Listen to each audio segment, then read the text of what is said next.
let's dance, dance, you and I. Move your body to the sky. Love the way you shake it down, break it down, move the thing around. Feel it in your bones. 니콜라스 마두로 베네수엘라 대통령이 미국으로 압송됐습니다. 오늘 새벽에 우리 시간입니다. 미국 법정에 처음 선 모습이 공개됐는데 마두로 대통령은 자신은 납치된 상태고 여전히 베네수엘라 대통령이다라고 주장했습니다. 또 속보로 전해진 소식에 따르면요. 베네수엘라 대통령궁 인근에서 굉음이 발생했다는 소식도 전해졌어요. 현지에서도 지금 혼란이 계속 이어지고 있는 건데요. 마두로 대통령은 어떤 사람인지, 미국은 왜 다른 나라에 침투해서 그 나라 대통령까지 끌고 왔는지, 압송해서 데리고 왔는지, 체포했는지 의문이 큽니다. 전문가와 함께 짚어보겠습니다. 성공회대 민주주의연구소 연구원 안태환 교수 전화 연결합니다. 교수님 안녕하세요. 네, 안녕하세요. 네, 미국이 군사작전을 해서 베네수엘라 대통령을 전격 체포했습니다. 그러니까 그 나라 땅에 들어가서 그 나라 대통령을 잡아가지고 온 거예요. 이거 좀 이례적인 거 아닌가요? 보통 이례가 아니죠. 이례적인 게 아니죠. 충격도 저도 굉장히 커가지고요. 아직도 정신을 못 차리고 있고요. 그 베네수엘라 사태를 예의주시하고 있습니다. 근데 왜냐하면은 뉴스가 떴다가도 그 다시 찾아보려고 없어지고 다시 다른 게 뜨고 할 정도로 굉장히 혼란스럽거든요. 그러니까 하루 이틀 사이가 굉장히 중요한 것 같습니다. 그러니까요. 아니 전문가이신 교수님께서도 정신을 못 차릴 정도로 네, 이게 충격이 컸습니다. 그러니까요. 이례적인 것도 이렇게 이례적인 게 있을 수가 없다. 그러니까 명백히 국제법적으로나 명백히 주권 침해 맞거든요. 네. 어떻게 이럴 수가 있는지 저도 생각을 못했는데 충격이 커가지고 얼떨떨합니다. 예, 그러면 미국이 그러면- 내세운 이유 같은 것들을 보면서 하나씩 한번 짚어보겠습니다. 왜 이렇게 충격적인 일을 벌인 건지. 일단 대통령 마두로 대통령이 미국 법정에 출석을 했고 재판장 앞에서 나 무죄다라고 말을 그렇죠. 했습니다. 근데 공소장에 네네. 보니까 혐의가 되게 많더라고요. 일단 어떤 혐의들이 있었습니까? 이제 여러 가지 있죠.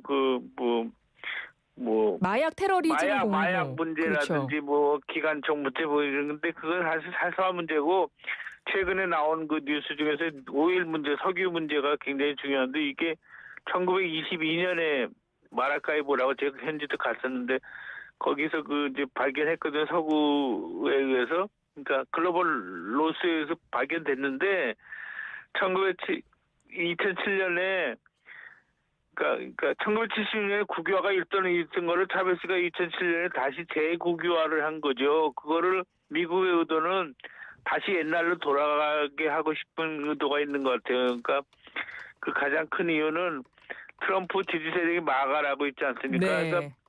그러니까 마가가 옛날하고 틀려서 많이 미국이 위축되니까 그나마 자기네 영향권이라고 하는 그 나바이라고 하는 남미만큼은 지키겠다는 그런 의도가 있는 것 같은데 여기에는 민주당의 책임도 굉장히 크다고 생각합니다.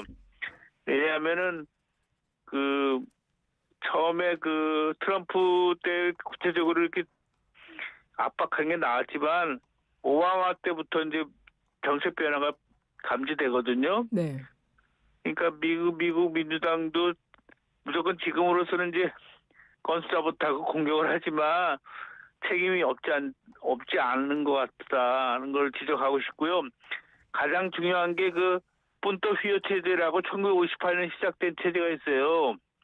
미국식 민주주의 또는 미국식 예주의의 시작인데 그거에 대한 그거가 대중이 이게 문제가 다 돼서 40년이나 돼가지고 이제 더 이상 지속 가능하지 않다 해서 차베스 체제가 딱 40년 뒤에 1958년에서 40년이니까 1998년에 대선에서 차베스가 이기고 1999년부터 집권했잖아요. 네.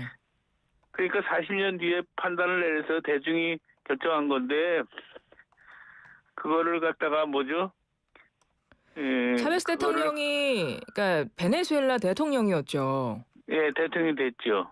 대통령이었다가 마두로가 이제 후계자로서 그 뒤를 이은 네, 건데. 마두로는 잘 아시다시피 차베스 사상을 그대로 이어받은 사람으로 지목되고요. 네. 지금 한편에서는 낸시 로드리게스가 여자, 예. 그 사람이 부통령인데 이 사람이 이제 대행으로서 지금 애매한 태도를 보여서 이 미국에서 이게 공작을 할 때 이미 델시 로드리게스를 지목한 게 아닌가 생각도 드는데 만약의 경우에 델시 로드리게스가 마음에 안 들면 마르코 루비오를 비롯한 그런 그 미국의 핵심 그 세력이 주도 세력이 가만 안 두겠고 로드리게스 자체를 공격하겠다는 보도도 나오고 있거든요. 네.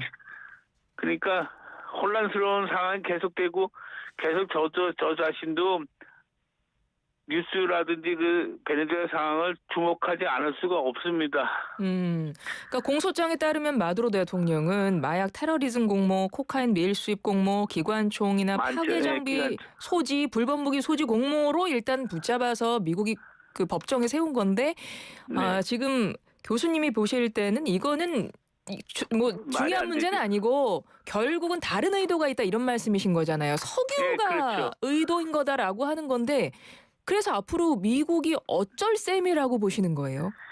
미국이 이제 근데 지금 국제사회가 들고 일어나고 있지만 가장 중요한 중국, 러시아를 비롯한 브라질, 멕시코, 남미에서도 브라질, 남쪽의 브라질, 위쪽의 멕시코의 영향력은 대단하거든요. 예. 근데 그 두 나라가 가만히 안 있을 것인데 그 상황에 대해서 누구죠? 트럼프는 네. 말폭탄을 계속하면서 멕시코 조심해라 뭐 콜롬비아는 물론이고 멕시코, 브라질도 가만 안 두겠다는 식으로 나오는데 저는 말이지 그게 실제로는 그렇게 못할 거라고 생각합니다. 네. 그러면 일단은 마두로에 대해서 조금 더 자세히 좀 짚어봐야 되겠습니다. 앞서 말씀하신 그러니까 1999년부터 베네수엘라를 차베스. 있었던 우도 차베스에 이어서 2013년부터 지금까지 계속 대통령으로 예, 장기 집권했잖아요. 네, 마두로가. 마두로가 장기 집권했죠. 근데 장기 집권했지만 그 어느 나라나 독재자는 있잖아요. 뭐 네. 대표적인 나라가 뭐 중국, 러시아, 뭐 북한도 그렇고 독재자 있지만 독재자도 결국에는 그 뭔가 나름대로 주민들에 대해서 국민들에 대해서 신경을 쓴다고 생각해요. 어떤 식으로든 네. 우리나라도 독재 정권이 있었지만 그런데 그걸 갖다가 제3국이 국가에 대해서 그 납치해서 이렇게 생포해서 납치해서 뭐 죄목 막 나열해가지고 이렇게 하는 거는 굉장히 충격이고 있을 수 없는 일이라고 생각하는 거죠. 제 말이 좀.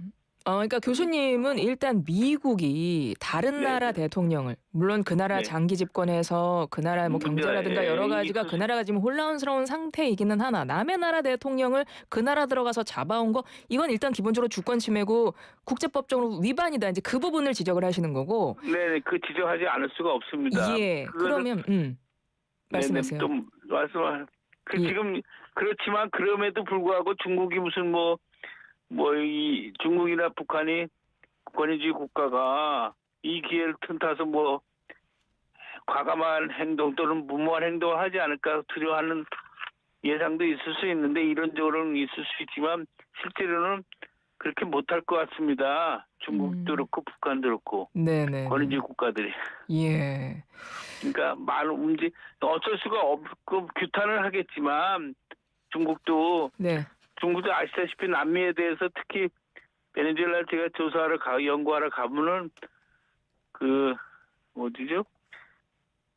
브라질하고 베네수엘라 뭐 등등 스페인까지 해가지고 굉장히 중국에서 유학생이 많이 와가지고 또는 전문가 많이 와가지고요. 보통 가까운 사이가 아니거든요. 네네네. 그거를 미국이 견제하려는 거는 있겠지만은 중국 입장에서 지나치게 또 행동을 움직일 수는 없다고 생각하기 때문에 그거에 대해서는 걱정할 필요 없다. 이렇게 생각합니다. 그렇군요. 어제 유엔 안보리에서 이번 사태 긴급회의 열리기도 했는데요. 보면은 어쨌든 아까 러시아, 미국, 중국 사이에 굉장히 치열한 설전이 있었다고 이야기가 전해지더라고요. 그러니까 규탄은 하겠지만은 더 이상의 그 무모한 행동은 못할 것 같다는 거죠. 그거는 미국의 동맹국들도 규탄을 하는 상황이잖아요, 지금. 네네. 심지어 프랑스나 뭐 이런 나라, 덴마크도 그렇다 그러는데. 그럼에도 불구하고 규탄 이상의 그 국제연합 조직 자체가 지금 와해되려고 하는 그런 무모한 행동인데 어쩔 수가 없는 식으로 자기네들이 자기네 그 조직을 기반을 허물어뜨리는 그 무모한 행동을 못할 것 같아요. 예. 하여튼 분토 휘어체제 제가 40년 얘기한 게 미국식 민주주의 또는 미국식 예의주의의 가장 모범 국가가 베네수엘라였는데 제가 베네수엘라 공부하면서 느낀 건데 그거를 미국 민주당이나 공화당뿐만 아니라 다 지지했다가 네. 이제 와서 이제 이렇게까지 무리한 행동을 트럼프가 하는 거 보면 그 트럼프 배후 세력이 마가가 가진 초조함 또는 네. 불안스러움 이것이 보통이 아니구나 하는 생각이 들 수밖에 없습니다. 그래서 여기서 제가 지적하고 싶은 거는 제가 주로 번역하는 그 남의 인식론이라는 책이 있거든요. 예. 거기에 산토스 교수라는 분이 이렇게 나올 줄 알고 있었기 때문에 혁명을 내세우는 베네수엘라보다는 개혁을 앞세우는 힘들지만 개혁을 내세우는 브라질과 룰라 브라질이죠.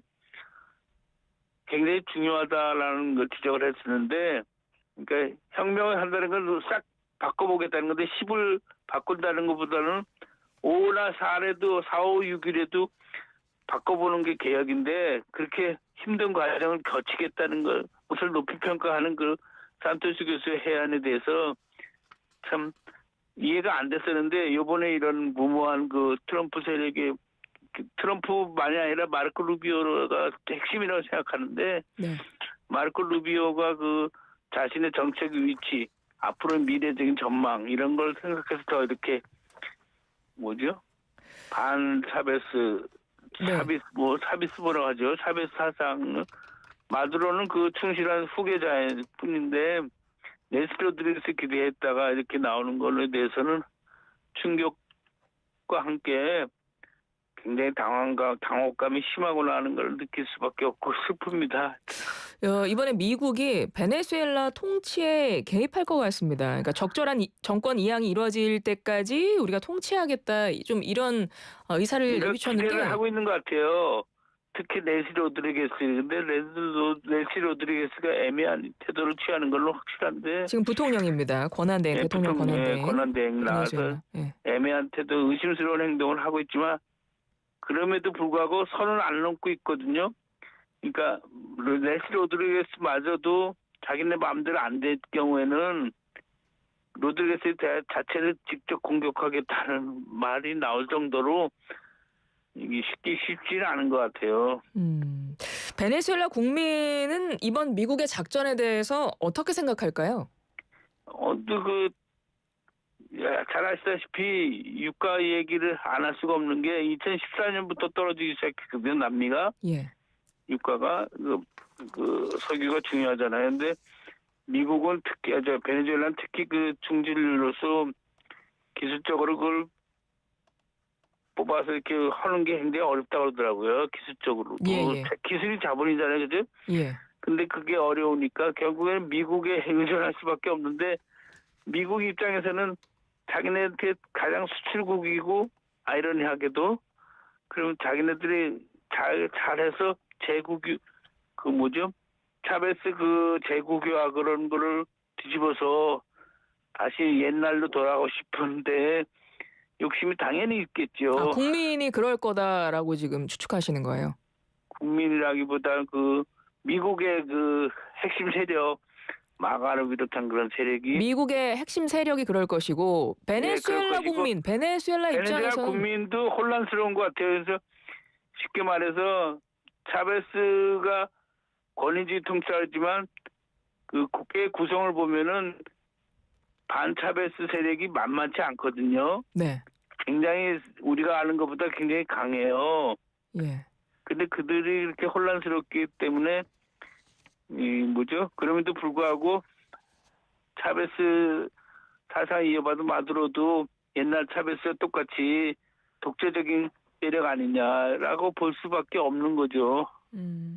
혹시 이번 마두로 대통령을 미국이 체포한 것과 관련해서 국제 정세 또 우리 북한은 어떤 영향을 미칠 수 있다라고 보세요? 아까도 말씀드렸지만 어쩔 수가 없는 것 같아요. 함부로 못 움직일 것 같아요. 이론적으로는 움직일 수 있는 뭐 여러 소지가 가지 다분하죠. 우려가 나오고 있긴 한데 우려는 실질적으로 나오지만 그게 현실화될 가능성은 행동으로는 없다. 못할 것 같아요. 어. 그런 의미에서 현재 그 정부가 잘하고 있다고 생각하는 게 그 현실주의적인 태도를 취하잖아요. 그러니까 쉽게 말해서 미국뿐만 아니라 미국이 이제 가장 뚜렷하게 드러나지만 유럽도 그렇고 소위 말해서 그 극우의 힘은 생각보다 굉장히 강하잖아요. 예.